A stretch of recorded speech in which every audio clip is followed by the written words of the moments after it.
They called it madness. Whispers in the streets, shouts in the churches, scribbled notes by physicians who claimed to understand the human mind. But for those branded insane in the Middle Ages, there was no mercy. No hospitals of compassion. No quiet rooms of recovery. Instead, there were chains. Iron cages. Burning coals pressed to flesh. A body treated as a vessel of demons, not a soul in pain. Imagine trembling in the cold stone halls of a monastery, knowing your treatment would be worse than your affliction. Madness itself was tragic, but the cures were monstrous. If you want more haunting stories of forgotten history, the cruelties, the myths, the voices silenced by centuries, make sure to subscribe, and let your curiosity guide you deeper. The church bell tolled, its iron voice rolling through the village like a sentence. Inside the chapel, the air was heavy with incense, smoke curling toward a ceiling blackened by centuries of fire. At the altar, a man knelt, his wrists bound, his lips trembling with words he could not form. They said he was mad. But to the priest standing above him, he was not a man at all. He was a vessel, an empty body where demons had taken root. The cure was prayer, but not the kind that comforted. This was war. The priest clutched the crucifix in one hand and raised his voice to the rafters, his chants thundering against the stone walls. "Leave this man! Depart from him, spirit of unreason!" The congregation watched, some crossing themselves, others whispering. The man convulsed, his body jerking against the ropes that held him. He was not fighting demons. He was fighting the pain of being restrained, the terror of being treated as something less than human. In the Middle Ages, madness was not an illness. It was possession. To suffer visions or hear voices was to be marked by Satan's hand. Physicians deferred to priests, for what science could cure what belonged to the devil? And so, those who trembled or screamed or fell into despair were brought not to healers, but to chapels, where salt was pressed to their lips, holy water forced down their throats until they choked. Imagine the taste, bitter brine flooding the mouth, the body gagging as hands clamped the jaw shut. Each cough was mistaken for resistance. Each cry for mercy interpreted as the devil protesting his eviction. The more one struggled, the more proof the ritual seemed to offer. A vicious cycle, endless and cruel. For some, the cure lasted hours.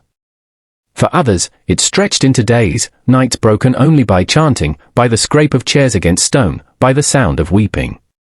Families begged the priests to try harder, convinced that a spirit lurked within their loved ones. Mothers believed that whipping a daughter was better than letting her burn in hell. Fathers agreed to see their sons bound in chains, believing salvation required it. What must it have felt like, in those moments of helplessness, to realize that the very people meant to save you were your tormentors? To cry out for water, and instead feel salt rubbed against your skin? To plead for release, only to hear your own screams drowned by the priest's booming chants? Not every victim survived. Some collapsed under the strain of hunger, thirst, and exhaustion, their bodies giving out before the priest declared victory. Their deaths were written off as proof that the demon had taken their soul with it. Others lived, but not without scars, burn marks on wrists from ropes, bruises on skin from restraints, voices hoarse from endless crying. And still, in the minds of their neighbors, they were not healed. Only subdued. Always watched, always whispered about, always marked as fragile ground where the devil might walk again. This was the first stage of medieval medicine, a theology of fear.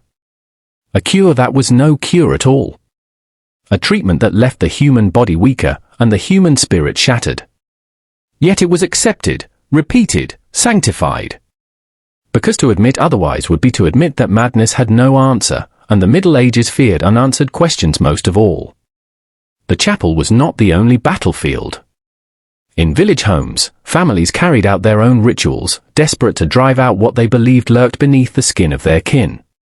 A daughter who wept endlessly after the death of her child was not consoled. Instead, salt was sprinkled across her threshold, her food laced with holy water, her sleep interrupted by sudden shouts of prayer. Her grief was not permitted. It was branded as possession. Nighttime in such households was a cruel theater. Picture a single candle guttering against the draft of a wooden hut. A man tosses in bed, muttering in his dreams, his mind fractured by terrors only he can see. His wife, trembling beside him, fears the devil's claws. She wakes him not with comfort, but with a sudden slap, reciting the Lord's Prayer against his startled eyes. Neighbors, hearing the cries, gather to assist, holding him down as though his body housed a beast. This was care. This was protection. Yet in truth, it was a kind of torture born from terror. The language of demons filled the medieval imagination. Madness was not described as melancholy or hysteria or hallucination. It was described as infestation. Men and women alike were spoken of as if they were hollowed-out shells, minds invaded by unclean forces. To be called insane was to be stripped of personhood. To be called possessed was to be made into a battlefield between heaven and hell. The afflicted had no say in their fate. If a priest declared that a woman's trembling was the work of the devil, her word meant nothing. If a man pleaded that his visions were dreams, not demons, he was not believed. Their bodies became property of the church's ritual, their souls gambled in ceremonies that did not ask their consent. Even silence could be twisted. If one refused to cry out under prayer, it was said the demon was hiding deeper within. If one screamed, it was proof the demon resisted. Every reaction fed the story, and no escape was possible. But beneath this system, another layer of tragedy spread. Those accused of madness lived under constant suspicion. A stumble in speech, a sudden laugh, a long silence, any could mark one as suspect. Entire communities became watchtowers, neighbors policing neighbors. A child's strange play could bring shame upon a family.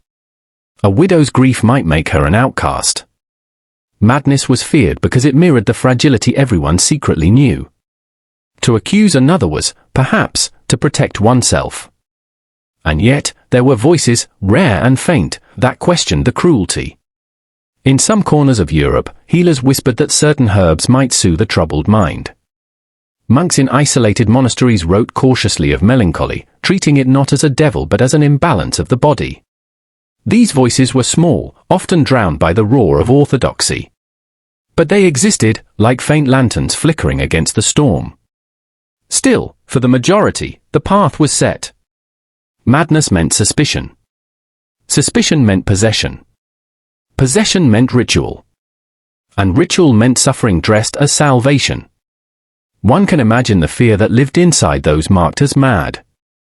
Not only did they endure their inner chaos, the visions, the despair, the voices in the night, they also endured the certainty that their pain would be met with violence cloaked in holiness. It was a double punishment, the torment of the mind, and the torment of the cure. In the echo of those medieval chapels, we can still hear it, the clash of chains, the rasp of rope against skin, the hoarse pleas of men and women begging to be seen as human, not as hosts for the devil. Their cries remind us that the first response to madness was not medicine.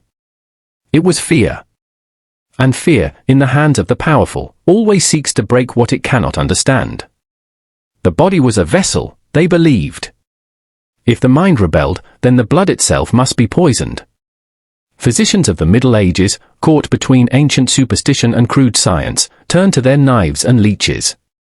Madness was not treated with comfort, it was cut, drained, and burned out of the flesh. In a dim chamber, lit by the glow of rush lamps, a man was strapped to a wooden chair.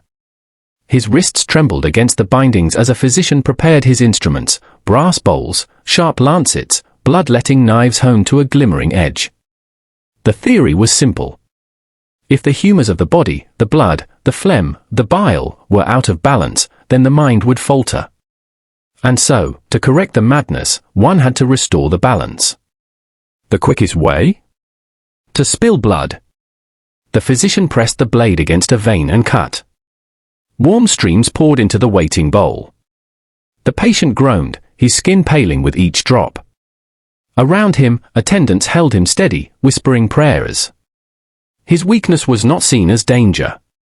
It was proof that the cure was working, that the demon, or the imbalance, was leaving his body. When he fainted, they called it progress. Bloodletting was not always enough. Some physicians turned to cauterization, believing that fire could drive out the unholy forces of madness. A heated iron was pressed against bare skin, the hiss of burning flesh filling the room, the stench lingering for days. Patients screamed until their voices broke, the pain mistaken for purification.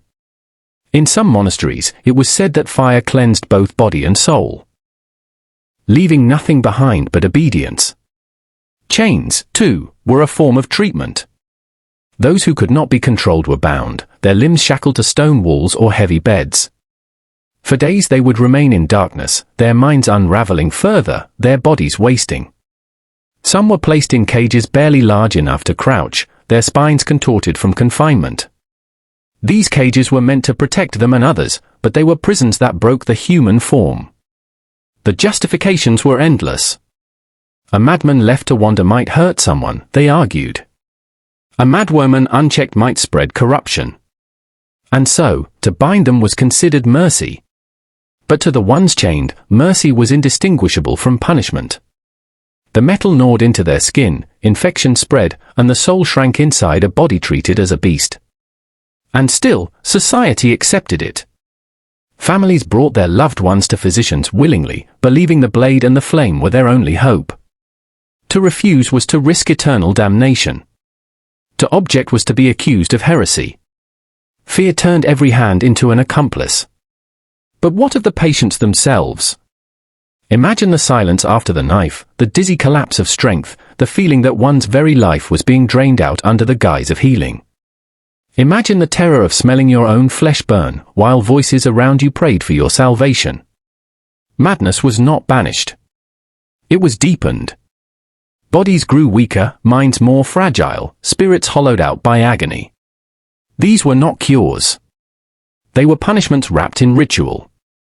A theater of pain where every cry was interpreted as progress, every scar as proof of success.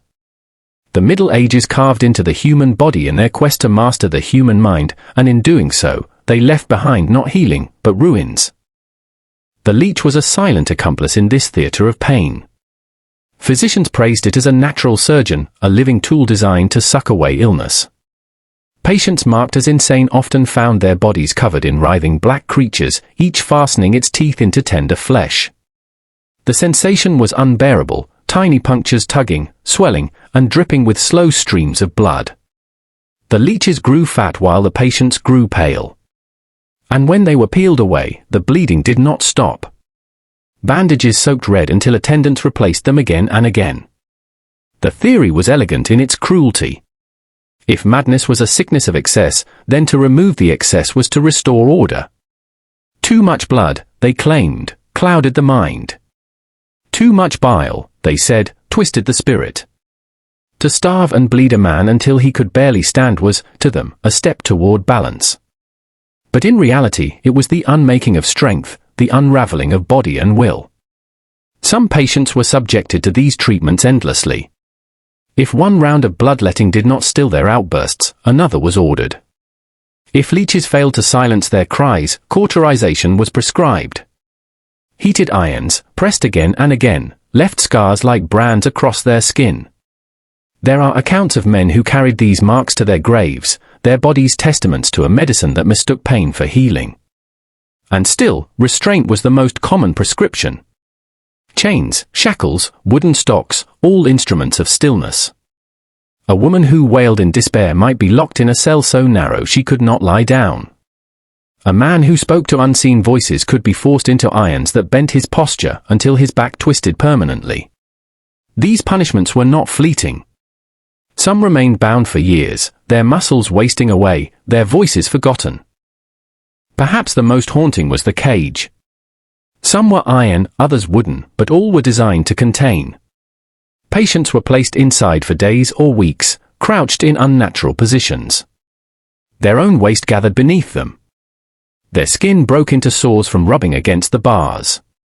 To look upon them was to see not a human being but an animal in captivity. And to the medieval mind, this was fitting. If one's reason was gone, one was no longer truly human. In public, these cages were sometimes displayed, grim reminders of the cost of losing one's mind. Children were told to behave, lest they end up like the madman in the square, eyes hollow, body skeletal, chained for all to see. Fear was not only a cure, it was a warning. Yet whispers of doubt existed. Some chroniclers noted that patients did not improve, but withered. Some healers recorded that the more they bled their patients, the closer they came to death. And still, the practices continued. Fear outweighed compassion. Tradition outweighed reason. What does it mean, then, to cure? For the Middle Ages, to cure was not to heal but to control. A silent patient was a cured one, even if their silence came from exhaustion, from blood loss, from despair. A chained man was cured of violence, because he could not move. A burned woman was cured of hysteria, because her screams were mistaken for demons fleeing. The cure was never for the patient, it was for those who feared them. And so, madness was not erased.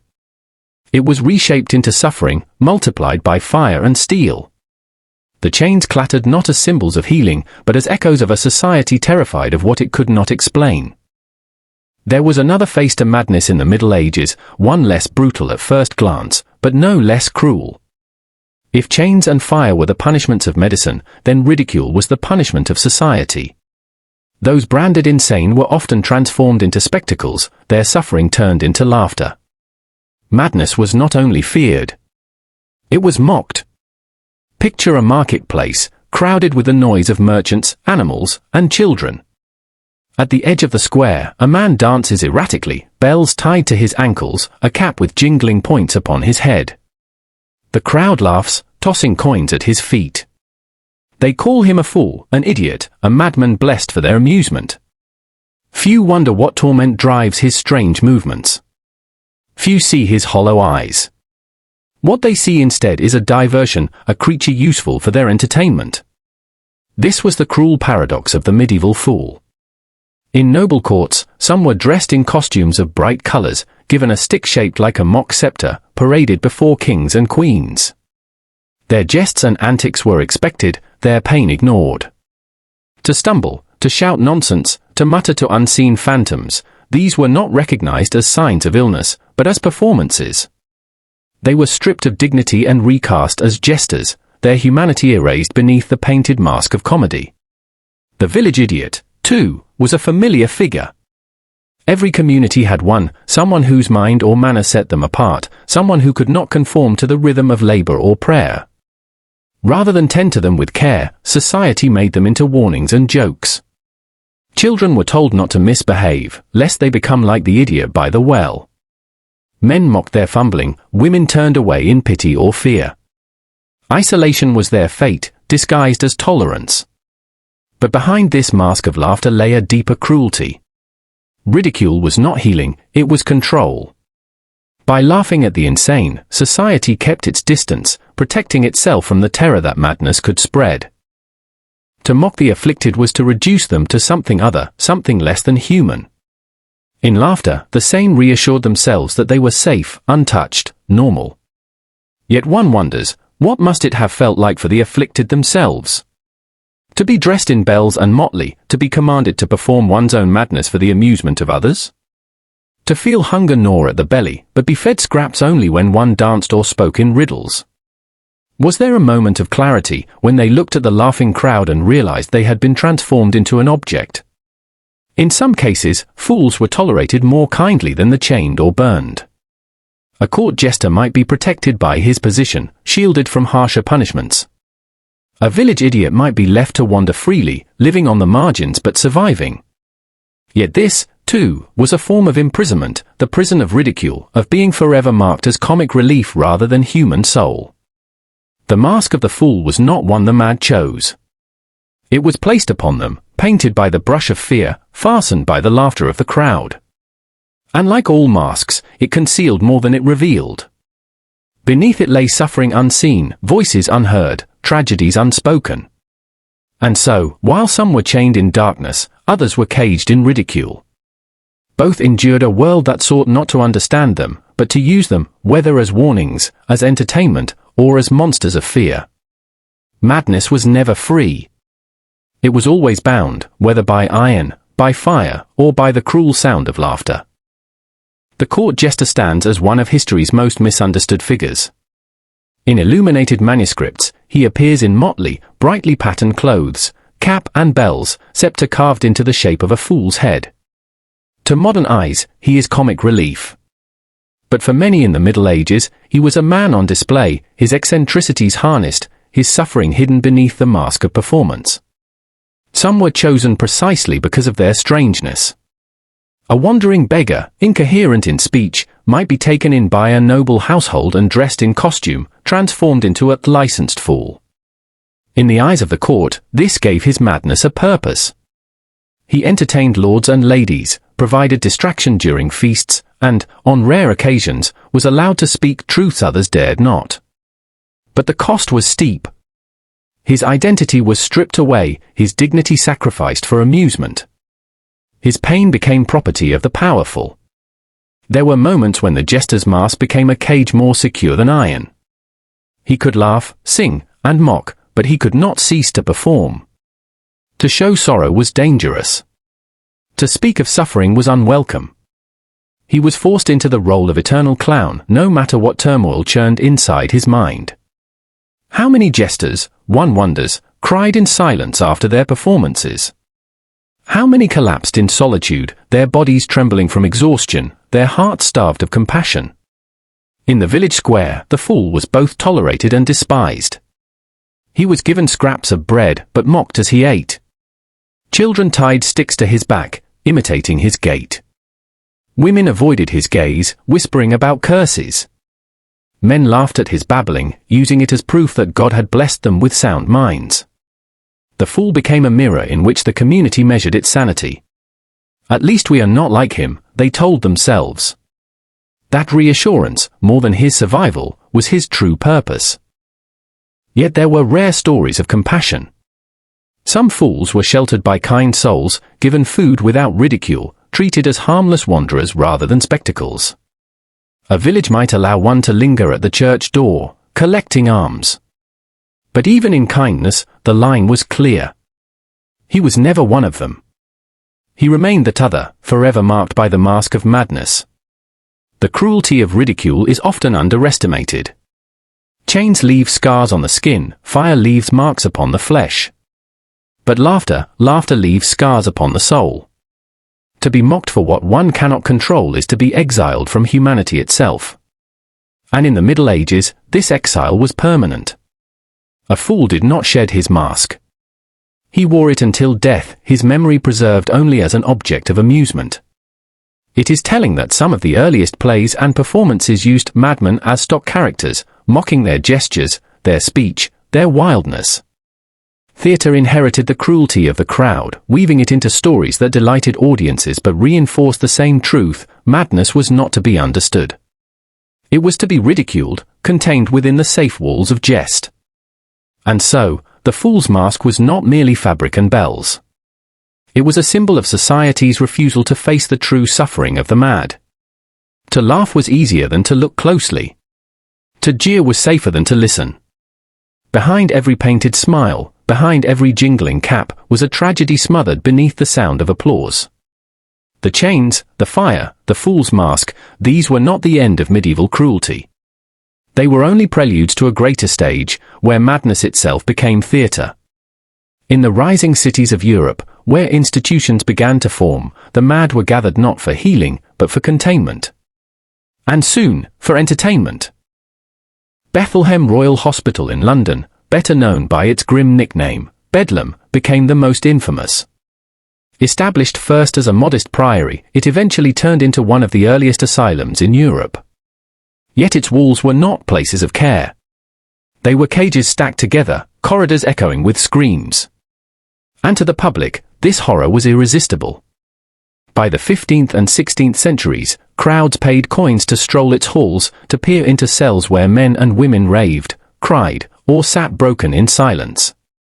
Imagine the sound, iron clanging against stone as patients struck their chains against the walls, cries rising and falling, mingling with the laughter of visitors, the murmur of crowds pressing forward to gawk, as if they were at a carnival.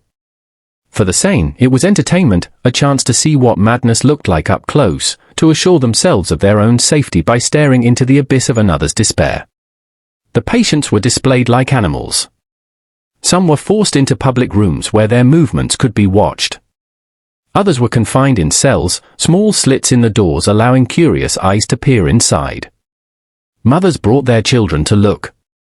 Lovers came arm in arm, whispering about the pitiful figures hunched in the corners. The line between asylum and zoo had vanished. Madness had become spectacle. Bedlam was not alone. Across Europe, similar institutions emerged, each cloaked in the language of care but rooted in punishment and exhibition. In some cities, the insane were paraded through the streets as warnings, their chains rattling like grim music. In others, they were left at church steps during feast days, their suffering used as sermons about sin and divine punishment. Madness was never private. It was always made public, transformed into a mirror for the healthy to gaze upon. What did the patient see, trapped behind the bars, staring back at the crowds? Did they recognize the hunger in the eyes of strangers who laughed at their pain? Did they feel shame, or rage, or despair too deep for words? Their cries were often dismissed as proof of their condition, never as expressions of the injustice inflicted upon them. To scream was to be confirmed as mad. To remain silent was to be displayed as broken. Either way, they were trapped in a narrative written by others. The most haunting truth is this: for centuries, no one questioned the morality of such spectacles. To visit the insane was considered an acceptable pastime, even an educational one. The cries of the suffering were consumed like songs, their bodies turned into attractions. Compassion was rare. Curiosity was abundant. And in the end, the asylum did not cure madness. It institutionalized cruelty. The walls of Bedlam and its counterparts did not protect society from the mad, they protected society from its own fear, by locking it away, chaining it, and selling tickets to its performance. The cruelty of Bedlam became so infamous that its very name slipped into language. To say a place was like Bedlam meant chaos, confusion, noise without reason. The institution became a metaphor before it was ever a hospital. But behind that metaphor lay lives, individuals reduced to symbols of disorder, their humanity erased in the service of spectacle. In the 17th century, visitors paid a penny at the gate.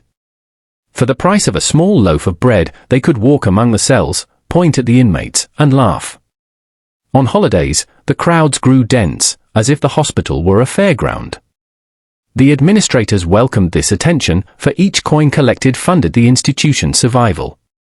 Thus, the suffering of the confined was not merely tolerated, it was commodified. The mad became performers against their will, their torment transformed into revenue. Descriptions from the time are chilling. Writers noted the filth of the cells, the stench of unwashed bodies, the sight of men and women bound in chains, forced to sleep on straw. Some patients were naked, stripped not only of clothing but of dignity. Others were whipped to enforce silence. And yet, outside observers often wrote with fascination, even amusement. The spectacle was too profitable, too useful, to be condemned. Madness was not only a medical category, it was a social lesson. To see the raving man behind iron bars was to learn what happened to those who disobeyed order, who defied the boundaries of reason, who stepped too far outside the acceptable. Bedlam was theatre, but it was also discipline. Every laugh at a patient's misery was also a reassurance to the spectator: I am sane. I belong to the order of society. They do not. Elsewhere in Europe, the same logic prevailed. In France, in the cities of Lyon, Rouen, and Paris, institutions gathered the mad alongside criminals, beggars, and orphans. They were not separated by category but lumped together as figures of disorder. In the Hôpital General of Paris, established in the 17th century, confinement was not about cure. It was about control. The poor, the idle, the mad, all were enclosed under the same roof, locked away from the rhythms of urban life. The city outside grew orderly while, inside, the cries of the confined echoed against stone. Madness, then, became not only spectacle but symbol. The presence of Bedlam in London, or the Hôpital General in Paris, was a reminder of what awaited those who strayed too far from the path. It was punishment disguised as medicine, theatre disguised as care. And in this disguise, society found comfort. For if the mad were contained, if they were displayed, then perhaps reason itself was secure. The cruel irony is that some who found themselves confined were not mad at all in the modern sense. Women who resisted authority, men who spoke against political or religious powers, the destitute who begged too often on the streets, any could be labeled insane and swept behind walls. Madness became a flexible accusation, a way to silence those who disrupted order. And once confined, protest itself became proof. To deny one's madness was taken as further evidence of it. Thus, the asylum stage was complete, the patient condemned, the public entertained, the city reassured. It was a cycle of spectacle and silence, repeated for centuries. Madness had become more than a private condition of the mind. It had become public theatre, an endless performance of suffering, watched by those who paid for the privilege. The legacy of these so-called cures and spectacles did not vanish with the close of the medieval age. Their shadows stretched long across centuries, seeping into the architecture of hospitals, the methods of doctors, and even the fears of families who whispered of madness in their bloodlines. To speak of insanity remained a shame, a curse handed down through generations. What had once been chains and public mockery transformed into quieter forms of confinement, but the cruelty did not dissolve. By the Enlightenment, philosophers and physicians alike began to speak of reason as the foundation of humanity. To lose reason was to lose one's place among the truly human. This shift promised a more scientific approach to madness, yet it often reinforced the divide between the rational and the damned. Madness remained exile. If once it was from the city square into the asylum, now it was from humanity itself into a category of subexistence. The word softened, the practices became cloaked in medical justification, but the spirit of exclusion survived. Historians trace how early reforms masked continuity. A patient might be freed from chains, only to be subjected to isolation in locked rooms. Straw beds became wooden cots, filthy cells became whitewashed wards, but the walls remained. Treatment became a word of hope, yet often it meant little more than discipline under a new name. Moral therapy, introduced in the 18th century, asked patients to conform, to labor, to adopt silence as virtue. Madness was still judged against order, not understood in itself. And yet, amid this continuity, stories of resistance emerge. Patients carved words into stone walls, leaving records of their presence. Some escaped, fleeing back into the chaos of city streets, where they were at once feared and pitied. Families sometimes smuggled food, clothing, or letters to loved ones trapped within institutions. Against the weight of stigma, fragments of love endured. These small acts remind us that even in the bleakest history, humanity never vanished entirely. The legacy also lives in language. Terms born of cruelty linger: bedlam for chaos, lunatic for instability, mad as a hatter from poisoned felt makers whose trembling hands were mistaken for insanity. Words sharpened into weapons, leaving wounds as deep as chains. Even today, to call someone crazy carries centuries of stigma, a ghost of the times when madness was spectacle. The past speaks through our everyday speech, long after the whips and iron bars have rusted away. But perhaps the most haunting legacy is silence. Families erased the names of mad relatives from records. Churches refused burials in consecrated ground. Historians searching archives often find gaps where the insane should have been remembered, their existence deliberately concealed. Madness became not only suffering in life but erasure in death. A life lived in chains might vanish without trace, leaving only a whisper of rumor: she was not right in the head. He lost himself. To reflect on this is to face a question both historical and present: how do we measure the worth of a life marked by suffering? Medieval cures for madness, brutal as they were, arose from fear of disorder, fear of losing control, fear of confronting the fragility of reason itself. That fear persists. Even today, society struggles to look directly at mental illness without flinching, without recoiling into labels, walls, and distance. The shadow is not gone. It merely shifts shape. Thus, the legacy of shadows is not confined to old asylums or forgotten dungeons. It lives in how we speak, how we judge, how we remember, and how often we still choose not to remember. If the institutions themselves sought to silence the mad, culture refused to let them disappear entirely. Madness slipped into stories, poems, and paintings, reshaped into myth and metaphor. The reality of suffering, the straw pallets, the beatings, the endless cries echoing in stone corridors, became blurred by the romantic imagination. Writers saw in madness not only horror but fascination, a mirror for society's deepest fears and desires. Shakespeare, centuries after the first chains rattled in Bedlam, filled his plays with figures of madness. King Lear raving on the heath, Ophelia drifting into watery silence, Hamlet feigning delirium, these characters etched madness into art as both tragedy and spectacle. To audiences, their pain was moving, perhaps even beautiful. But behind that beauty was the unspoken truth that real men and women endured far darker fates, hidden from the stage. Literature softened madness into metaphor, while the asylums preserved its brutality. By the Romantic era, madness acquired an aura of dangerous genius. Poets and painters claimed that inspiration bordered on delirium, that vision came from crossing the threshold of reason. Figures such as William Blake or Lord Byron were whispered about as touched by divine madness, their brilliance inseparable from instability. Yet this celebration was selective. The genius madman was admired, the beggar in rags, shouting at the corner of the street, was still confined, mocked, or beaten. Culture elevated madness only when it could be safely admired from a distance. Folklore, too, carried the legacy. In villages, tales spread of cursed families, of lunatics chained in barns, of spirits that whispered madness into men's ears. To lose one's mind was often explained as possession, witchcraft, or punishment from God. These stories gave shape to fear, but they also gave cover to cruelty. If madness was a curse, then harsh treatment could be justified as exorcism. If it was the work of demons, then the screams of the tormented were proof not of suffering but of evil being driven out.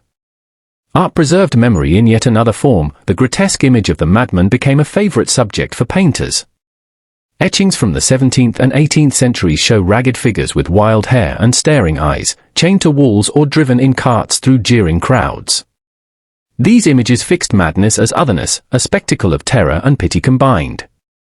They taught society how to see the insane, not as neighbors, not as kin, but as shadows lurking at the edge of human existence.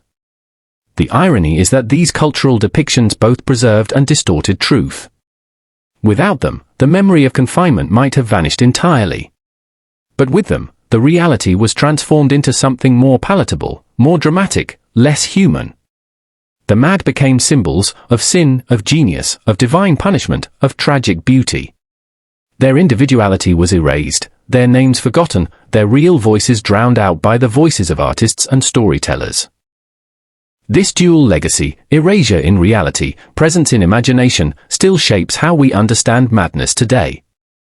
When we picture the insane of centuries past, we see Lear tearing at his clothes in the storm, or Ophelia surrounded by flowers, or the dark engravings of chained figures. We rarely picture the nameless man whose family abandoned him at Bedlam's gate, or the woman left to starve in a corner cell, or the child born within asylum walls who never knew another life. Thus, culture preserved the outline of madness while concealing its core.